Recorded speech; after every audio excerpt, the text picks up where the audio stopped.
বিএনপির প্রতিষ্ঠাতা সাবেক প্রেসিডেন্ট জিয়াউর রহমানের ৪৪তম শাহাদাত বার্ষিকী আজ। তাই তাকে স্মরণ করতে আমরা সবাইকে স্বাগত জানাচ্ছি আমাদের বিশেষ আয়োজন শ্রদ্ধায় স্মরণে শহীদ জিয়াউর রহমান এই অনুষ্ঠানে। আমাদের আজকের যে আয়োজন সেই আয়োজনে নিঃসন্দেহে আমরা তাকে স্মরণ করব, আমরা তার নানান কথা শুনব এবং যার কাছ থেকে শুনবো তার সাথে আপনাদের নিশ্চয়ই পরিচয় করিয়ে দিব। কিন্তু তার আগে বলতে চাই চ্যানেল 9-এর পক্ষ থেকেও তার প্রতি বিনম্র শ্রদ্ধা। আমি ফেরদৌস আহমেদ থাকছি এই আয়োজনে, আর যাকে পেয়েছি তিনি হচ্ছেন সাবেক সচিব ও রাষ্ট্রদূত মোফাজ্জল করিম। আপনাকে স্বাগত জানাচ্ছি আজকের আয়োজনে। একদম শুরুতেই, কারণ কথা বলবার তো আসলে অনেক বড় প্রেক্ষাপট, কিন্তু শুরুতে ছোট্ট করে জানতে চাই, যেহেতু শ্রদ্ধায় স্মরণে, আপনি তাকে কিভাবে স্মরণ করবেন? আপনাকে ধন্যবাদ। তাকে আমি স্মরণ করব ব্যথিত চিত্তে, দুঃখ ভারাক্রান্ত চিত্তে, এবং নিজেকে প্রশ্ন করব যে আমরা কি জাতি হিসাবে কি, আমরা একেবারে উন্মাদ না হলে কেউ কোনো দিন এইরকম একটা মানুষ যে স্বাধীনতার পর হাল ধরেছিল একটা বেপথু জাতি, আমাদের সমস্ত এই যে মুক্তিযুদ্ধের অর্জন এবং বিশেষ করে মুক্তিযোদ্ধাদের যে এই যে আত্মবিসর্জন, এগুলো সব বৃথা হয়ে গেল শহীদ জিয়াউর রহমান। কারণ জিয়াউর রহমান সাহেব এমন সময় এই জাতির নেতৃত্ব দিচ্ছিলেন যখন আমাদের এই ধরনেরই ঠিক এইরকমই একজন নেতার প্রয়োজন ছিল। কারণ যিনি রাজনৈতিক বক্তব্য বা দল গঠন বা এই সমস্ত রাজনৈতিক কর্মকাণ্ডে যতটুকু বিশ্বাস ছিলেন, তার চাইতেও বেশি তার অন্তরের মধ্যে যেটা গেঁথে ছিল সেটা হচ্ছে এই জাতিটাকে জাগ্রত করতে হবে।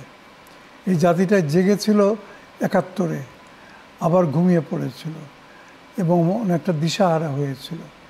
অতএব তিনি কি করলেন যে না, এই জাতিটাকে আমি একটা কর্মপ্রেরণার মধ্যে নিয়ে আসব, একটা কর্ম উদ্যমের মধ্যে নিয়ে আসব এবং সবাইকে শ্রেণী, ধর্ম ইত্যাদি বিভিন্ন যে যেখানে আছে সকলকে আমি জাতি গঠনের কাজে লাগাবো, যেটাতে তিনি বিশ্বাস করতেন।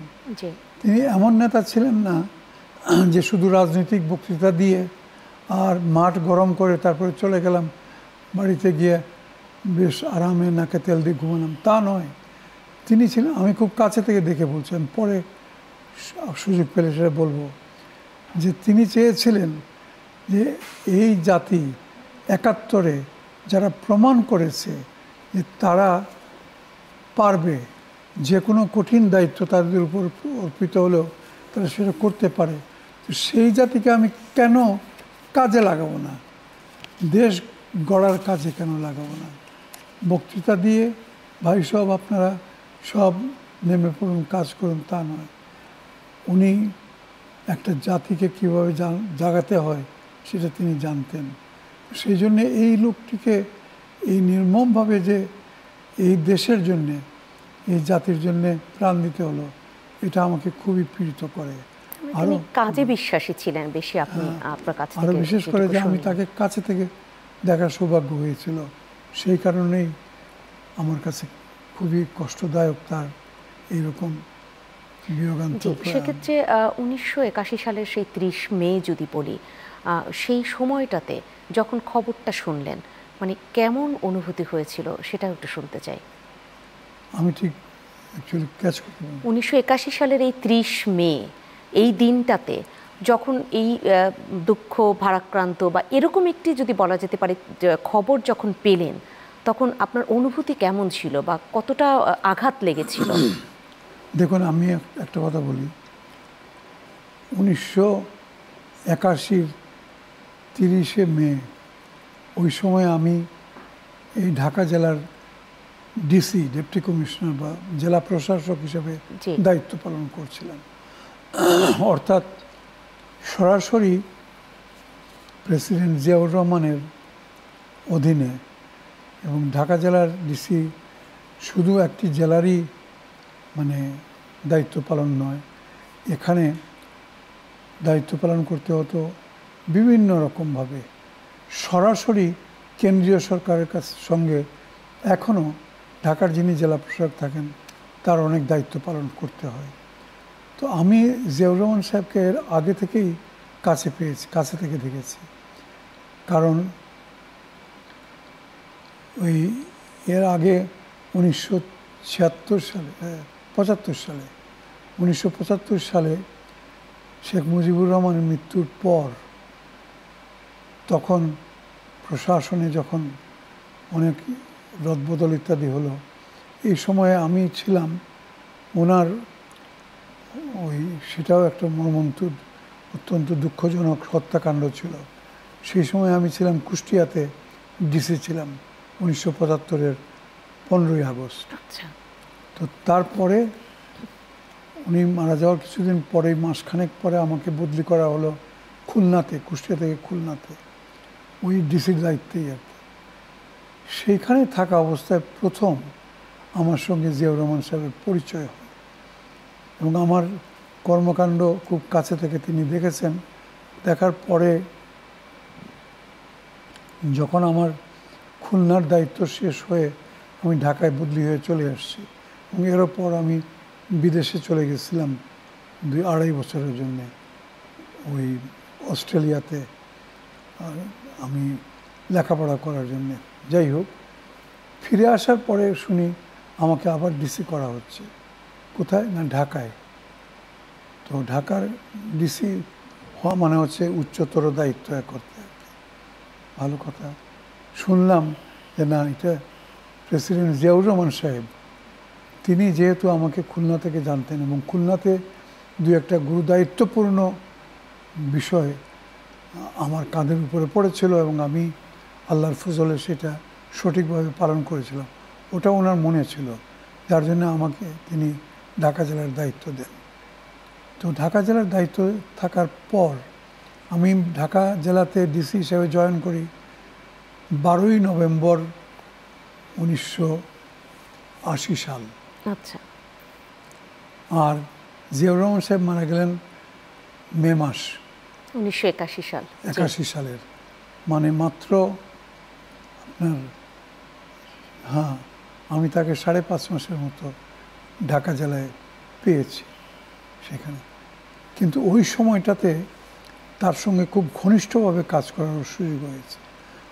সব ডিসিকেই কম বেশি তখন, কারণ জিয়াউর রহমান সাহেবের কর্মপদ্ধতি ছিল অন্যরকম। তিনি যে একটা সার্কুলার জারি করলাম বা একটা নির্দেশ দিলাম তারপরে নিশ্চিন্তে বসে থাকলাম, তা না।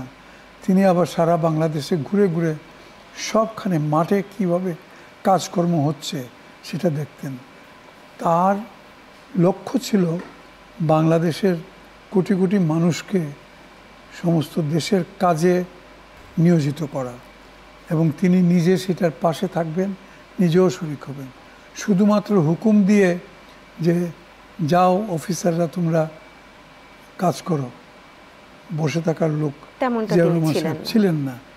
তিনি হুকুম দিতেন বা তিনি তার প্রধান কর্মসূচি খাল খনন কর্মসূচি, নিরক্ষরতা দূরীকরণ, দেশ থেকে নিরক্ষরতা দূর করবেন। তারপরে ছিল তার পরিবার পরিকল্পনা, যেটা জন্ম নিয়ন্ত্রণ। এগুলা কেমনভাবে চলছে, কি করতে হবে, সেটা উনি নিজে মাঠে গিয়ে দেখতেন। বিশেষ করে খাল খনন কর্মসূচি, যেটা তার এক ধরনের ব্রেইন চাইল্ড ছিল।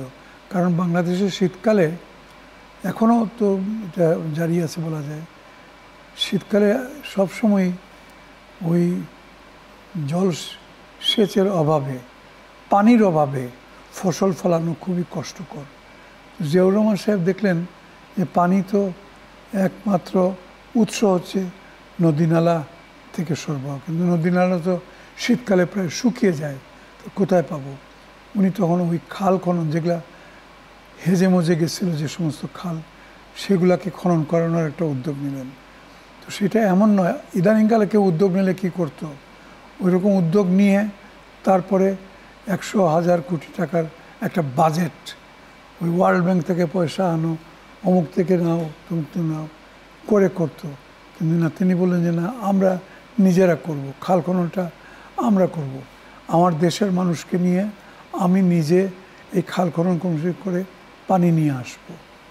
এটা অনেকটা আমার কাছে মনে হয়েছে ওই চীনের স্বাধীনতার পর,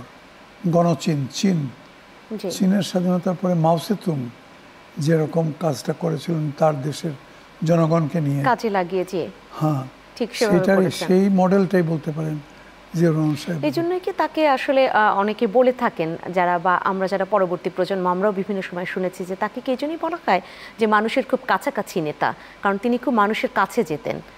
এক্স্যাক্টলি।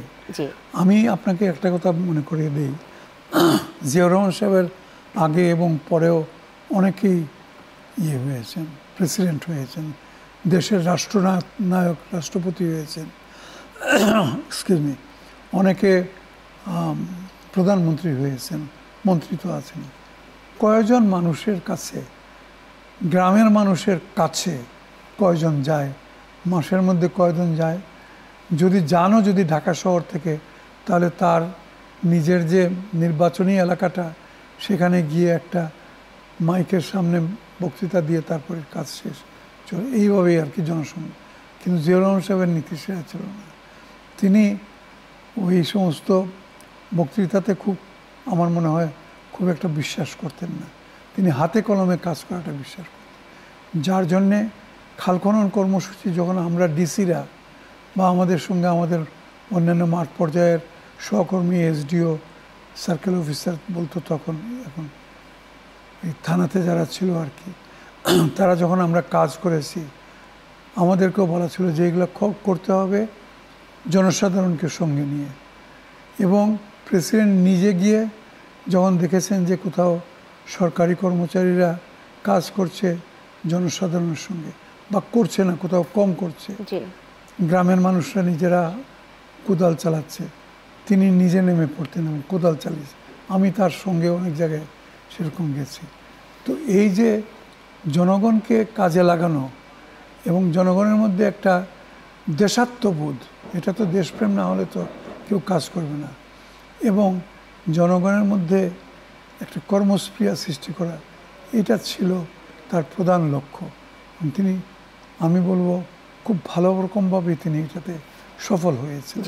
যারা শহীদ প্রেসিডেন্ট জিয়াউর রহমানকে অত্যন্ত ভালোবাসেন বা তাকে সেই সময় দেখবার সুযোগ হয়েছে, এরকম অনেকেই প্রায়শই এই কথাটা বলে থাকেন যে তিনি খুব হাঁটতে পারতেন, তিনি খুব হাঁটতেন। এখন তো আমরা দেখি যে অনেক নেতারা গাড়ি বহন নিয়ে বিভিন্ন জায়গায় যায় নির্বাচনী এলাকায়, কিন্তু তিনি পায়ে হাঁটতে পারতেন মাইলের পর মাইল, এবং এটা খুব ভালোবেসে বলেন। সেই জায়গাটাই যদি আপনি কিছু। ঢাকা জেলাতেই আমি নিজে দেখেছি, বুঝলেন, কেরানীগঞ্জের এখান থেকে হাঁটা শুরু করে সেই আপনার দিকে নবাবগঞ্জ, দোহার নবাবগঞ্জের দিকে, এই রাস্তা দিয়ে আমরা সঙ্গে তাল মিলাতে পারতাম না, আল্লাহ করতাম যে কখন থামবে।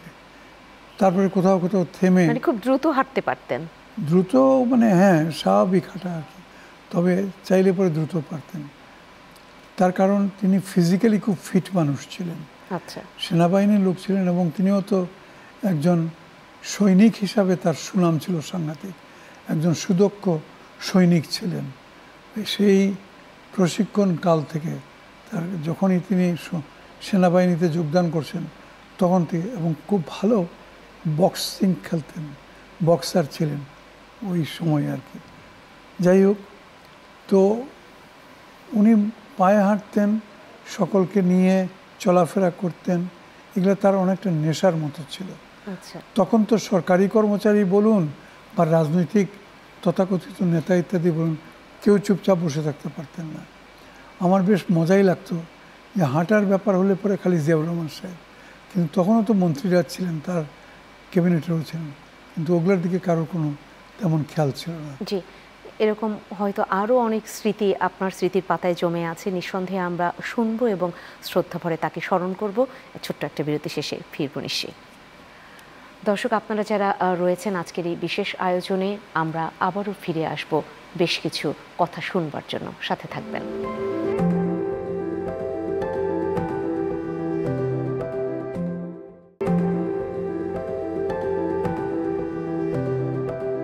আবারও ফিরে এলাম আজকের যে বিশেষ আয়োজন, এবং সেই বিশেষ আয়োজন কী নিয়ে যারা বিরতির পূর্বে ছিলেন তারা নিঃসন্দেহে জানেন আজকে শহীদ প্রেসিডেন্ট জিয়াউর রহমানের ৪৪তম শাহাদাত বার্ষিকী।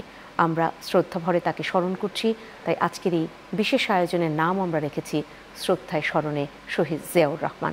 আবারও ফিরব আলোচনায়। আমি আপনার কাছে এ পর্যায়ে একটু শুনতে চাই, এখন যেমন সংস্কারের কথা বলা হচ্ছে, 2024-এর গণ অভ্যুত্থানের পর আমরা অনেক বেশি সংস্কার, এই বিষয়ে আমাদের সংস্কার করতে হবে, ওই বিষয়ে সংস্কার করতে হবে, এই যখন এত যদি বলি ধ্বনি প্রতিধ্বনিত হচ্ছে প্রত্যেক মুহূর্তে, সেখানে অনেকেই এই কথা বলছেন যে একটা সংকটময় পরিস্থিতিতে সেই শহীদ প্রেসিডেন্ট জিয়াউর রহমান এরকম অনেক সংস্কারের কথা বলেছিলেন। যেমন বহুদলীয় গণতন্ত্রের কথা বলা হয় যে তিনি এটা গণতন্ত্রের যে একদম চিত্র সেটা ফিরিয়ে এনেছিলেন এবং বহুদলীয় গণতন্ত্রের প্রতিষ্ঠাতা তিনি। যে সংস্কারটা যেটা এখন উদ্যোগ নেওয়া হয়েছে, এটার প্রয়োজন আছে। প্রশাসনে দীর্ঘদিন থেকে তো দেখেছি কোনো জিনিসই চিরস্থায়ী হতে পারে না। কোনো নীতি যে একেবারে রোজ কিয়ামত পর্যন্ত চলবে এমন কথা নয়। এটা সময়ের প্রয়োজনে, জাতির উন্নয়নের কারণে, বাংলাদেশের মানুষের ভাগ্যোন্নয়নের জন্য যে কোনো জিনিস, যে কোনো সিস্টেম, যে কোনো পদ্ধতি বা যে কোনো নীতি, সরকারি নীতি, এটা ঘষা মাজা করতে, এটাই তো সংস্কার। তবে বর্তমান সরকার যেটা হাত দিয়েছেন ঠিক আছে, তবে এখানে একটা কথা আমার ব্যক্তিগত মত, তো শুধু সংস্কারের দিকেই ঝুঁকে থাকবেন না। আসল লক্ষ্যটা কি? আসল লক্ষ্য হচ্ছে যে এই দেশে সবই ভালো মন্দ ছিল, কিন্তু একটা জিনিস ছিল না, সেটা হচ্ছে গণতন্ত্র। এটা তো অস্বীকার করার উপায় নাই।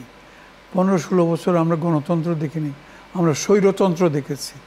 তো যাই হোক, সেই গণতন্ত্রের জন্য প্রধান দায়িত্ব যেটা, সেটা হচ্ছে একটা সুন্দর অংশগ্রহণমূলক একটা কলুষমুক্ত নির্বাচন, তাই নয় কি? অতএব আমি মনে করি বর্তমান সরকারের সংস্কার কর্মসূচি খুব ভালো কথা।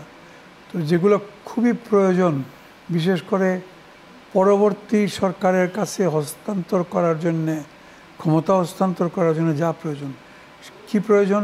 প্রথম প্রয়োজন হচ্ছে নির্বাচন। অতএব নির্বাচন সংক্রান্ত আপনার যে সমস্ত চিন্তাভাবনা আছে সরকারের, যে সমস্ত কর্মসূচি আছে, সেগুলোকে প্রাধান্য দিন, দিয়ে ওটা ত্বরান্বিত করুন।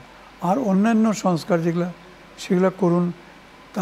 তার জন্য সেটা তো বর্তমান প্রেক্ষাপটে, কিন্তু আমি জানতে চাচ্ছিলাম যে সেই সময়টাতে যখন 75 পরবর্তী সময় একটা সংকটময় পরিস্থিতিতে শহীদ প্রেসিডেন্ট জিয়াউর রহমান যখন দায়িত্ব নিলেন, তখন তিনি বেশ কিছু সংস্কার করেছিলেন বা বেশ কিছু পদক্ষেপ নিয়েছিলেন। তখনকার প্রেক্ষাপটে সেটাও নতুন বন্দোবস্ত, সেই জায়গাটা একটু শুনতে চাচ্ছি। সেটা তো সবটাই জিয়াউর রহমান সাহেব যে কর্মপদ্ধতি, কর্মপরিকল্পনা যাই বলুন, যেটা বাংলাদেশকে দিয়েছিলেন, সেটা সম্পূর্ণ নতুনত্ব ছিল। তার মূল কথা ছিল যে দেশের মানুষকে কাজে লাগাতে হবে। এখানে ওই বৈদেশিক সাহায্য আর আমেরিকা টাকা দিবে, মধ্যপ্রাচ্য থেকে টাকা আসবে, এগুলো নয়। আসুক, ওগুলো ভালো কথা, কিন্তু যে একটা ওয়ার্ক ফোর্স, যেটা সেই কর্মশক্তি, যেটা সেটা আসতে হবে দেশের মানুষের কাছ থেকে। এবং যে কোনো কাজে দেশের মানুষকে কাজে লাগাতে হবে, এদেরকে অবহেলা করে চলবে না। এদের মধ্যে অনুপ্রেরণা সৃষ্টি করতে হবে এবং বুঝতে দিতে হবে দেশটা আমার আপনার সকলের, আসুন আমরা এই দেশটার কাজ করি। এটার অভাব ছিল, এটাই তিনি এটা ইন্ট্রোডিউস করেছিলেন। তো এটাতে আমি তো বলবো যথেষ্ট সাফল্য অর্জিত হচ্ছিল। কিন্তু দুঃখের বিষয়, এরকম অকালে তাকে 3 বছর 3.5 বছরের মাথায় চলে যেতে হবে নির্মমভাবে। এটা জাতির জন্যে ভীষণ রকমের একটা দুঃখজনক ব্যাপার ছিল। এবং এটা কত বড় ক্ষতি যে এই দেশের হয়েছিল, এটা আমরা যারা মাঠে ছিলাম আমরা জানি। আমি তো বিশ্বাসই করতে পারিনি যে এই মানুষটি যে তার নিজেকে সম্পূর্ণ, আর সবচেয়ে বড় কথা হচ্ছে দেখেন, তখন আমরা দুর্নীতি কী জিনিস, আমি তো প্রশাসনের মোটামুটি গুরুত্বপূর্ণ দায়িত্ব ছিলাম।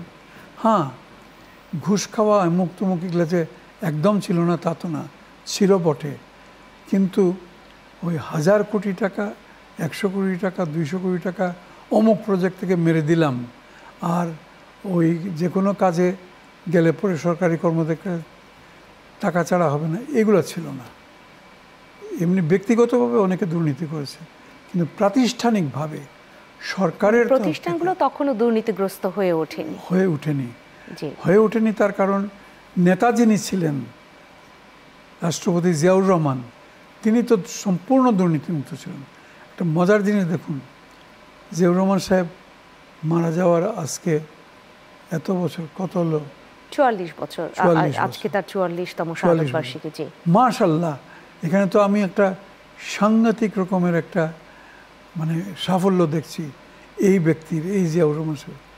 এই 44 বছরের মধ্যে তো জিয়াউর রহমান সাহেবের সময়ের কোনো দুর্নীতির কথা, কোনো প্রজেক্টের কথা কই কেউ তো বলে নাই। এমনকি তার যারা প্রতিপক্ষ, তিনি একটি দলের স্রষ্টা ছিলেন, দলের দলপতি ছিলেন, তিনি রাজনীতি করেছেন ঠিক। এখন তার দল বিএনপি আছে, কিন্তু তার সময়ের কোনো দুর্নীতির কথা তো কেউ, আওয়ামী লীগ বলুন বা বামপন্থী দলগুলো, সেই অভিযোগ আসলে কেউ কখনো তুলতে পারেনি।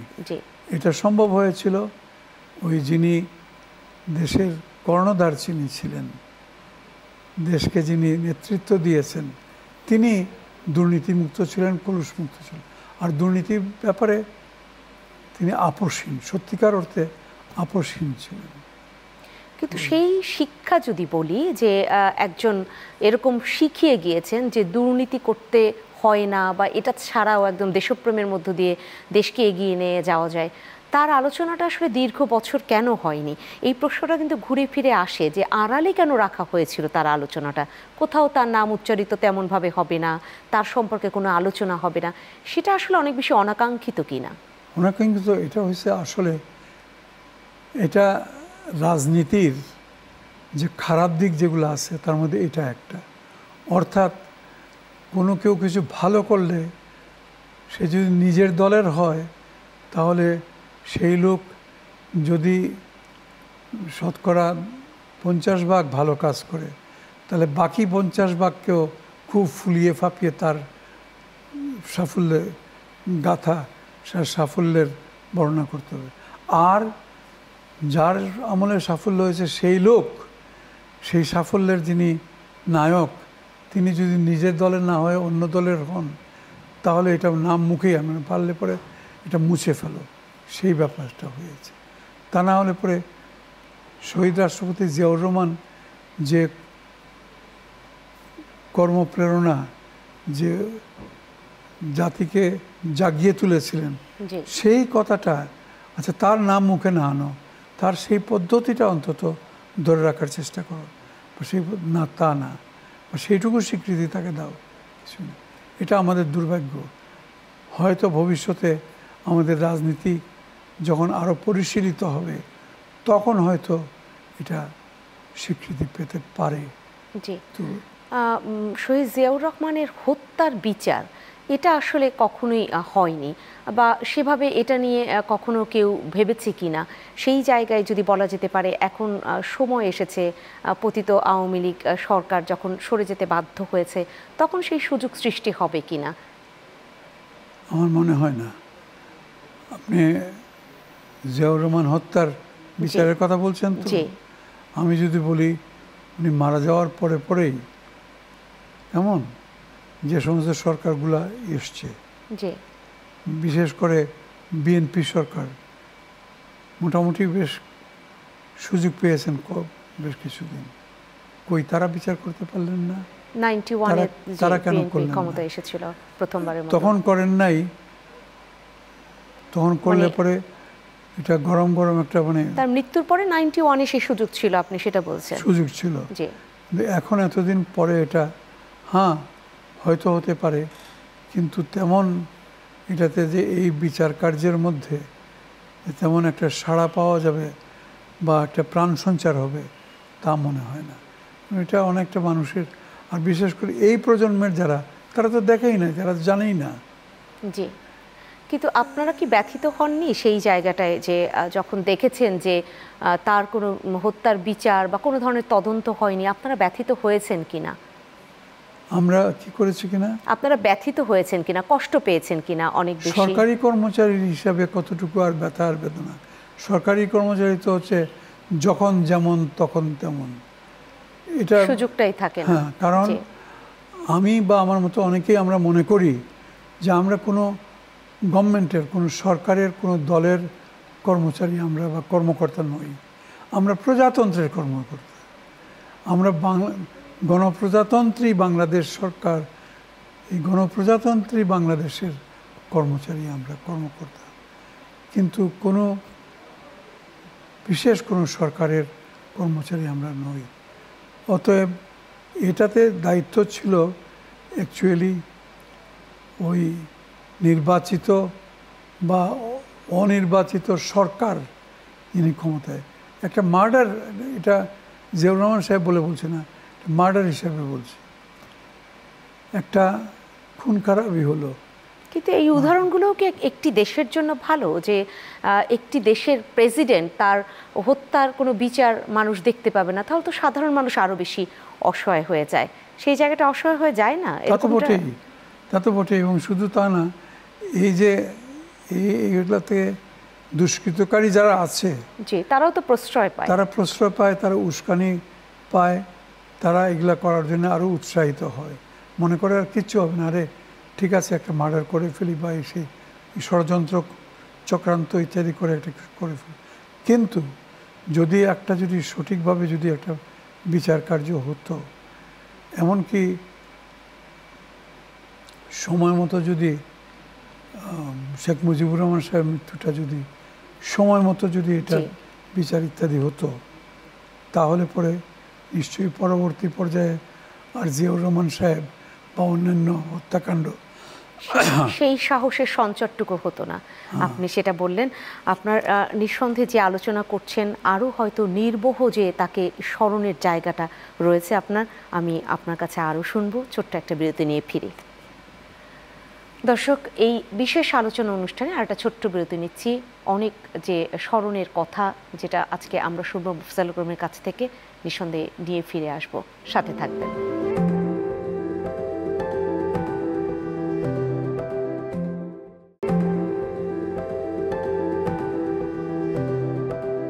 আবারও স্বাগত জানাচ্ছি বিশেষ আলোচনা অনুষ্ঠান শ্রদ্ধায় স্মরণে শহীদ জিয়াউর রহমানে। আমাদের সাথে রয়েছেন মুফাজ্জল করিম। আপনার কাছে আবারও আসতে চাই, আপনার স্মৃতিচারণা শুনতে চাই।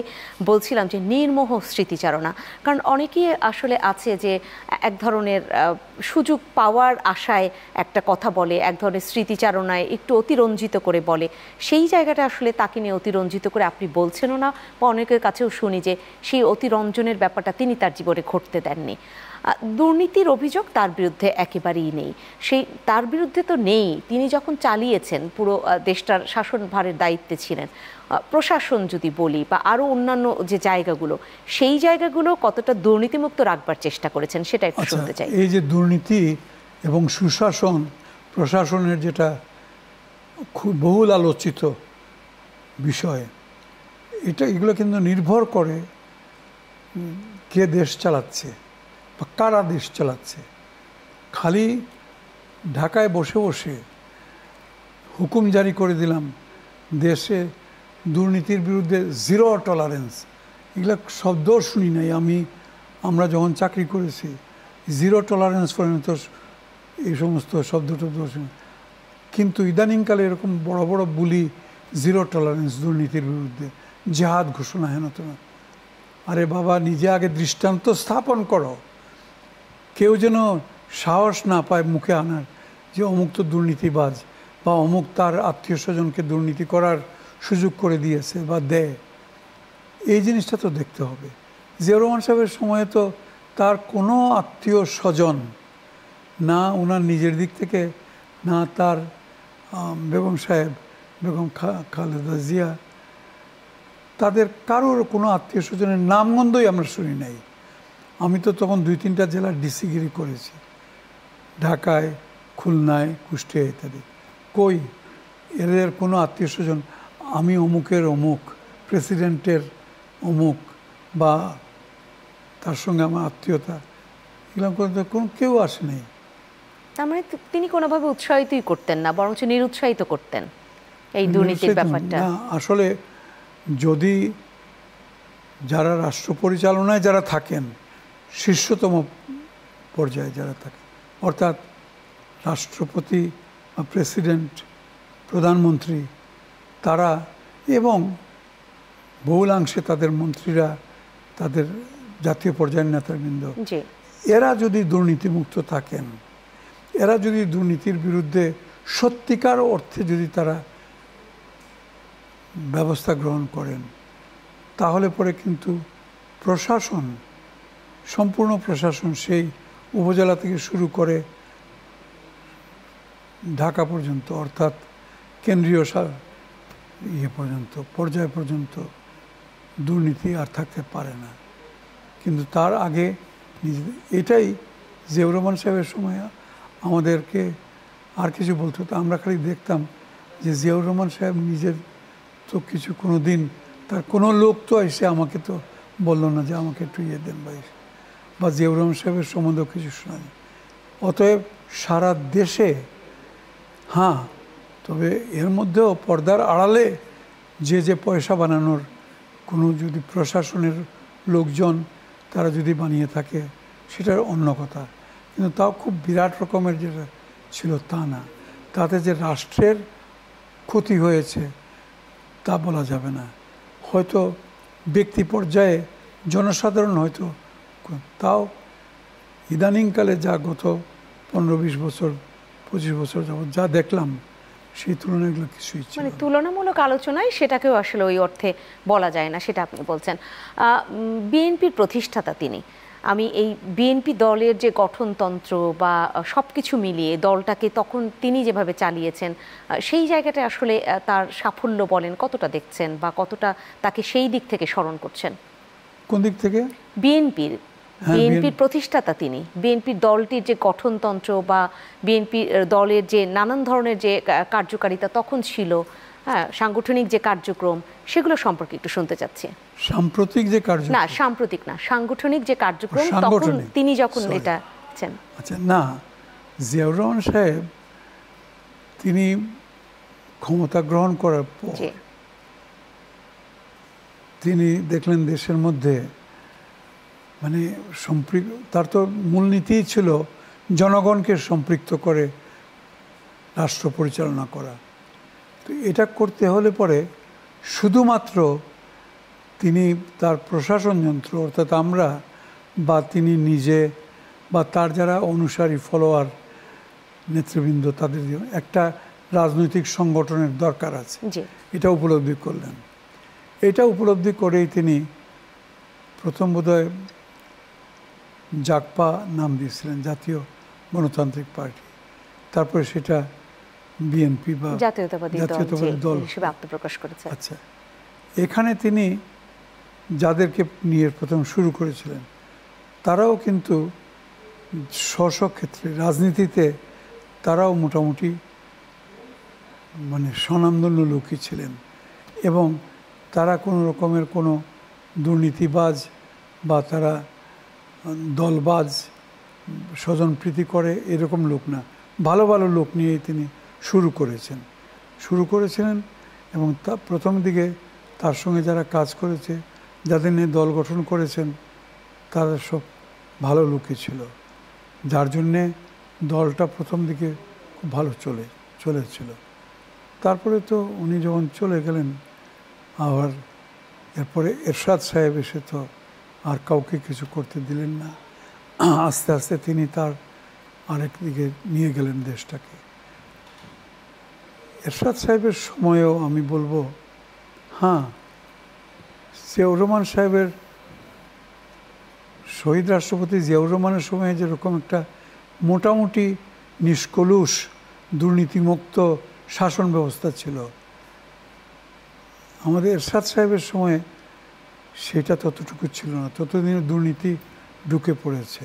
আমি একটু শহীদ জিয়াউর রহমানের যে যদি বলি যে পররাষ্ট্র নীতির ক্ষেত্রে মানে তিনি যে বহির্বিশ্বের নানান দেশের সাথে একটা সম্পর্ক গড়ে তোলা, বিশেষ করে দক্ষিণ এশিয়ার দেশ সার্কের যে এক ধরনের স্বপ্ন যদি বলা যেতে পারে, স্বপ্ন নায়ক তাকে বলা হয়, সেই জায়গাটা একটু শুনতে চাই। সেখানে কিভাবে স্মরণ করবেন তাকে? এটা এখন আলোচিত হয় না, কিন্তু এটা অত্যন্ত গুরুত্বপূর্ণ একটা দিক। জিয়াউর রহমান সাহেব ছিলেন সার্কের স্বপ্নদ্রষ্টা। তিনি দক্ষিণ পূর্ব এশিয়ার বা দক্ষিণ এশিয়ার এই দেশগুলোকে এখন যারা সার্কের এদেরকে সংঘবদ্ধ করে এদের সঙ্গে হাত মিলিয়ে চলাটাকে গুরুত্ব দিয়েছিলেন। সেইটাতে তিনি প্রথমে ব্যক্তিগত উদ্যোগ নিয়ে ওই 7টি দেশের যারা সার্কের সদস্য, বাংলাদেশ, ইন্ডিয়া, শ্রীলঙ্কা, নেপাল, ভুটান, পাকিস্তান, মালদ্বীপ, এদের সঙ্গে ব্যক্তিগত যোগাযোগ করে করে গুরুত্বটা তাদেরকে বোঝাতে সক্ষম হয়েছিলেন। এবং ব্যক্তিগত উদ্যোগের পরে তার উদ্যোগটাই পরে কিছুদিনের মধ্যে তিনি সার্ক হিসাবে সকলকে নিয়ে এই সংগঠনটা সাউথ এশিয়ান এই যে রিজিওনাল কোঅপারেশন সেটা করতে সক্ষম হয়েছিলেন। প্রথম অবস্থায় ভালোই চলছিল, কিন্তু অসুবিধা দেখা দিল জিয়াউর রহমান সাহেবের মৃত্যুর পর, চলে যাওয়ার পর। বিশেষ করে যখন ইন্ডিয়া এবং পাকিস্তান নিজেদের মধ্যে তাদের যে মানে চিরকালীন যে বিরোধ, এটা যখন মাথাচাড়া দিয়ে উঠল, ইন্ডিয়া পাকিস্তানকে সহ্য করতে পারে না কোনো ব্যাপারে, পাকিস্তানও কম যায় না। তারা এই যে তাদের বৈরিতার কারণে তো এখন 7টি দেশকে নিয়ে যে সংগঠন, তার সবচাইতে গুরুত্বপূর্ণ যে 2টি দেশ, গুরুত্বপূর্ণ এই অর্থে শক্তি সামর্থ্যের দিক দিয়ে এবং জনসংখ্যার দিক দিয়েও, সেই 2 দেশে যদি এরকম থাকে যে তারা কোনো ব্যাপারেই একমত হবে না, এমন হতে লাগলো যে সার্কের কোনো মিটিং আর ডাকা হয় না, সম্মেলনই করতে দেওয়া হয় না। সার্কের একটা সেক্রেটারিয়েট বোধহয় এখনও টিকে আছে, নিবু হিসেবে কোনো কাজকর্ম নাই, নাকি উঠাই দেওয়া হয়েছে জানি না, আমি ঠিক জানি না। সেটাও আস্তে আস্তে নিষ্প্রভ হয়ে গেল। তো এটা জিয়াউর রহমান সাহেব যদি এটা চালিয়ে যেতে পারতেন তাহলে এটার এই পরিণতি হতো না বলে আমার বিশ্বাস। কারণ এটা তিনি উদ্যোগ নিয়ে সৃষ্টি করেছিলেন এবং তিনি এটা টিকিয়ে রাখতেন। তার আমলে মোটামুটি এটা চাঙ্গা হয়ে উঠেছিল, কিন্তু এর পরে তিনি চলে যাওয়ার পরে এই সার্কের পদক্ষেপটা অনেক ভালো ছিল, কিন্তু পরবর্তীতে আসলে সেটাকে সামনে টেনে নিয়ে যাওয়া সম্ভব হয়নি। আজকে আমরা আয়োজন এখানেই শেষ করছি। আপনাকে অসংখ্য ধন্যবাদ। দর্শক, বিশেষ এই আলোচনা অনুষ্ঠান এখানেই শেষ করছি। আপনারা নিঃসন্দেহে ভালো থাকবেন।